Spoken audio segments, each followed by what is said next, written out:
जय हिंद। आज के वीडियो में जानेंगे कि दृष्टि दोष किसे कहते हैं और दृष्टि दोष कितने प्रकार के होते हैं। तो देखिए, दृष्टि दोष की परिभाषा जानने से पहले हम इसका अर्थ जान लेते हैं कि दृष्टि का अर्थ क्या होता है, दोष का अर्थ क्या होता है। क्योंकि इसका अर्थ आप लोग समझ लीजिएगा तो इसका परिभाषा भी आप खुद से बना सकते हैं। और यह दृष्टि दोष कितने प्रकार के होते हैं, किसे कहते हैं, ये परीक्षा की दृष्टिकोण से काफी महत्वपूर्ण है। तो चलिए आप लोग वीडियो को स्पष्ट रूप से देखिएगा और तक देखिएगा, ठीक, शुरू से अंत तक देखिएगा। तो देखिए, दृष्टि का अर्थ क्या होता है इसको हम बता देते हैं।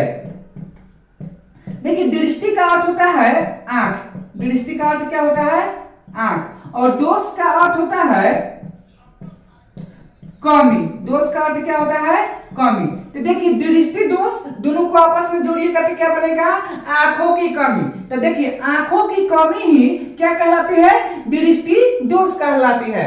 देखिए, जब कोई व्यक्ति को दूर की वस्तु या पास की वस्तु स्पष्ट रूप से नहीं दिखाई देती है तो वह दृष्टि दोष कहलाता है। क्या कहलाता है, दृष्टि दोष कहलाता है। सिंपल भाषा में बोले तो आंखों की कमी ही दृष्टि दोष कहलाती है, ठीक। दृष्टि दोष किसे कहते हैं, आंखों की कमी। अर्थात जो व्यक्ति स्पष्ट रूप से नहीं देख पाते हैं उन्हें कौन सा रोग से ग्रसित है, दृष्टि दोष उनको हो चुका है, ठीक। अर्थात आंखों की कमी ही दृष्टि दोष कहलाती है। चलिए देखिए, यह कोई बीमारी नहीं है, ठीक, यह एक दोष है अर्थात कमी है, ठीक। इसे इलाज के द्वारा ठीक किया जा सकता है। चलिए अब जानते हैं कि दृष्टि दोष कितने प्रकार के होते हैं। तो देखिए, आपको यहाँ पे हम लिख चुके हैं कि दृष्टि दोष 3 प्रकार के होते हैं। कौन कौन होता है, तो निकट दृष्टि दोष, ठीक, 2 में हो गया दूर दृष्टि दोष और 3 में हो गया ज्यादा दृष्टि दोष। चलिए इसकी परिभाषा हम बारी बारी से समझ लेते हैं। तो इसको समझाने से पहले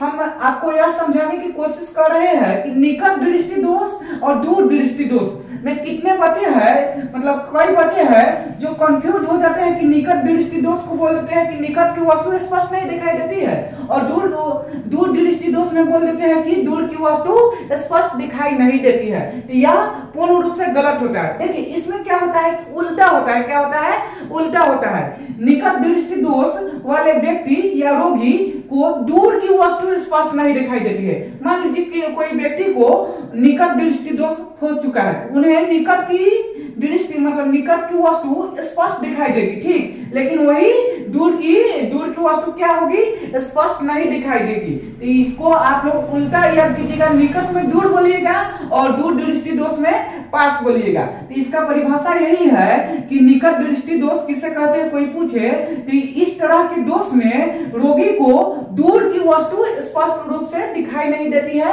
वह क्या कहलाता है, निकट दृष्टि दोष कहलाता है। जब कोई व्यक्ति को दूर की वस्तु स्पष्ट नहीं, दूर की वस्तु मतलब कहे तो फ्रेश, ठीक, या स्पष्ट नहीं दिखाई देती है तो उसे दूर दृष्टि दोष नहीं कहते हैं बल्कि निकट दृष्टि दोष कहते हैं, ठीक। निकट दृष्टि दोष होने के कारण क्या है, नेत्र गोलक जो होता है, नेत्र गोलक यहाँ पे देख रहे हैं, नेत्र गोलक लंबा हो जाता है, ठीक, नेत्र गोलक लंबा हो जाता है जिसके कारण क्या होता है, उसे दूर की वस्तु दिखाई नहीं देती है। इसका उपचार क्या है, इनको ऐसे रोगी को आउटर लेंस का प्रयोग करना पड़ता है।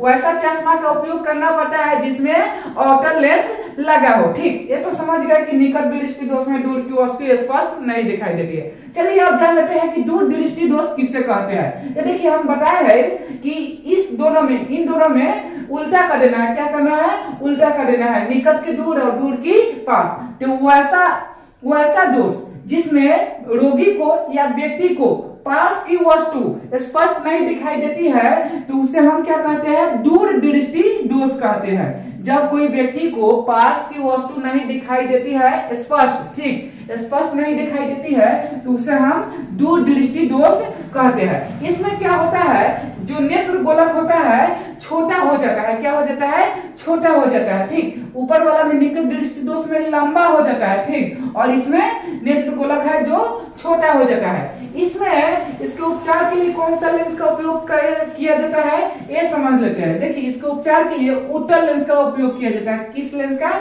उत्तल लेंस।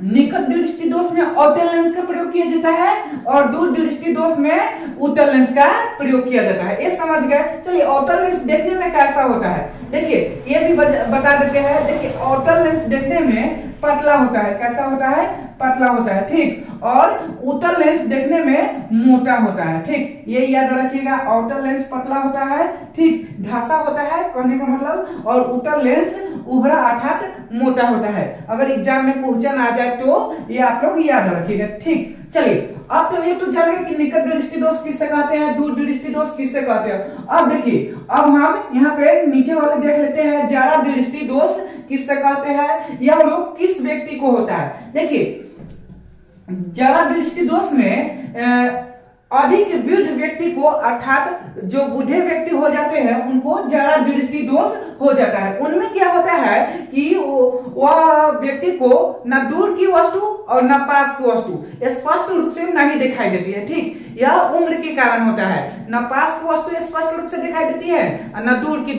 वस्तु स्पष्ट रूप से दिखाई देती है।